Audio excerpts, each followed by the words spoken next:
नमस्कार विद्यार्थी मित्रांनो, राष्ट्रसंत विद्यानिकेतन प्राथमिक शाळा उमरखेड, जिल्हा यवतमाळ.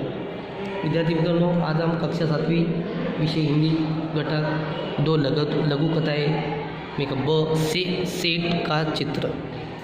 देखो बच्चों, इससे पहले एक वीडियो में आपको इस पाठ के बारे में सेठ का चित्र के बारे में वीडियो के माध्यम से आपको जानकारी दी. ये जो सेठ था बहुत ही कंजूस था, एक दमड़ी भी खर्च नहीं करता था. एक उसके पास जो मजदूर काम करते उनके पास से काम करवा लेना, फिर उनका काम का मुँह यानी पैसे न देना. चित्रकार को उसने एक दिन बुलाया, उसने अपना चित्र निकाला, लेकिन चित्र निकालने के बाद ठीक से नहीं निकला, दोबारा निकालो, ठीक से नहीं निकला, दोबारा निकालो, ठीक से नहीं निकला, दोबारा निकालो. क्यों? उसको उसके पैसे देना नहीं चाहता था, कंजूस था. उसे काम करवा के लेना चाहता था, लेकिन पैसे देना वो जानता नहीं था.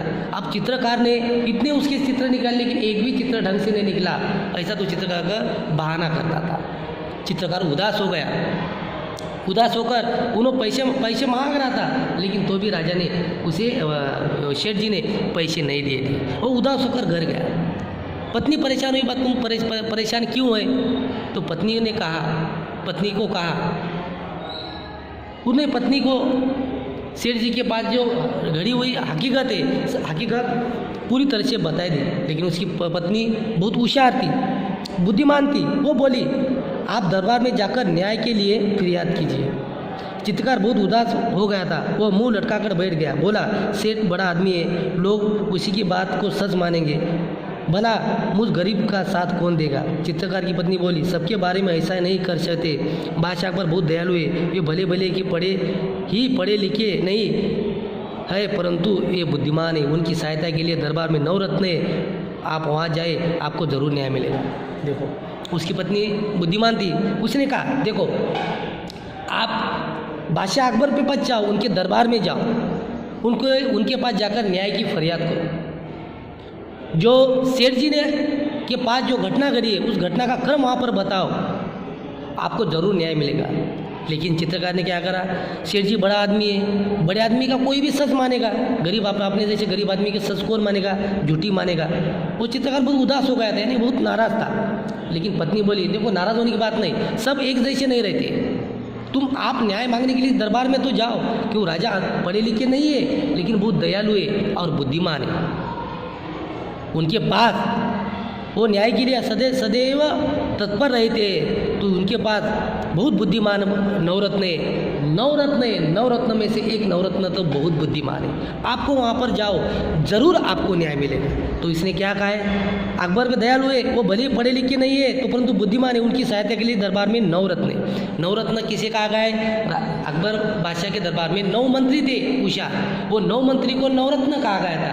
लेकिन उन 9 रत्नों में से एक नवरत्न था. कौन? मंत्री कौन था?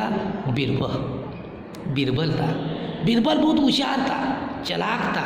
उसके पास सब समस्या का बीरबल के पास हल था.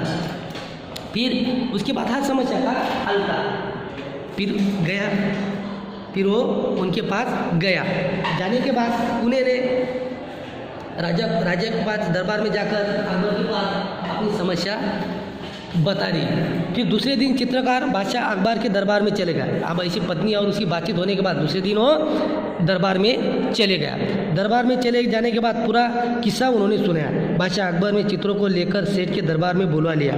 बादशाह ने सभी चित्रों का गौर से देख कर कहा, तुम्हें इन चित्रों में क्या कमी दिखाई दे रही? मुझे इनमें तो चित्र हुबहू मेरे चेहरे जैसे नहीं है. सेठ ने कहा, देखो. फिर वो दूसरे दिन दरबार गया. दरबार जाने के बाद उन्होंने चित्रकार ने राजा को पूरा किस्सा सुनाया. फिर बादशाह अकबर ने वो चित्रों को लेकर सेठ को दरबार में बुला लिया. फिर राजा को हकीकत सुनने के बाद फिर राजा ने क्या कहा, सेठ जी के पास एक उनका आदमी भेज दिया, सैनिक भेज दिया, और उनका सेठ को चित्रों के साथ यहाँ पर अपने राजा के बादशाह अकबर के दरबार में बुला लिया. मगर बुला लेने के बादशाह ने पूछा, सभी चित्रों को बादशाह ने गौर से देखा. फिर उसने पूछा, तुम्हारे इन चित्रों में क्या कमी है? फिर बादशाह अकबर ने पूछा कि जो चित्रकार ने तुम्हारे निकाले 4-5, उसमें क्या कमी है? ठीक से निकले नहीं है. फिर क्यों नहीं निकले, क्या वजह है, कौन सी गलती है, क्या है, बताओ. ऐसा अकबर बादशाह ने सेठ जी का सवाल किया. तो बच्चों, आज हम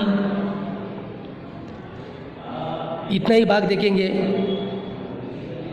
तो उसने बोलने के बाद उसने कहा हुजूर मेरे चित्र हुबहू चेहरे जैसा नहीं है सेठ ने कहा। फिर बादशाह अकबर ने बोला कि भाई ये तुम्हारे इन चित्रों में क्या कमी है? तो उसने जवाब दिया सेठ ने, तो ये हुबहू मेरे चेहरे जैसे बने नहीं है, हुबहू नहीं बने, इसलिए चित्र ठीक से नहीं बने, इसलिए मैं उसे पैसे नहीं दिए, ऐसा सेठ ने कहा। तो बच्चों आज हम ये 2 उतारे आपको समझा दिए, 1 2 3 उतारे, उसके ऊपर उसका समझपूर्वक वाचन करो और ये उतारे के ऊपर के 2 शब्द निकाल हिंदी के स्वाध्याय गुरुपाठ वही पर लिखने का है। फिर अगला भाग अगले तस्वीर में देखेंगे। नमस्ते।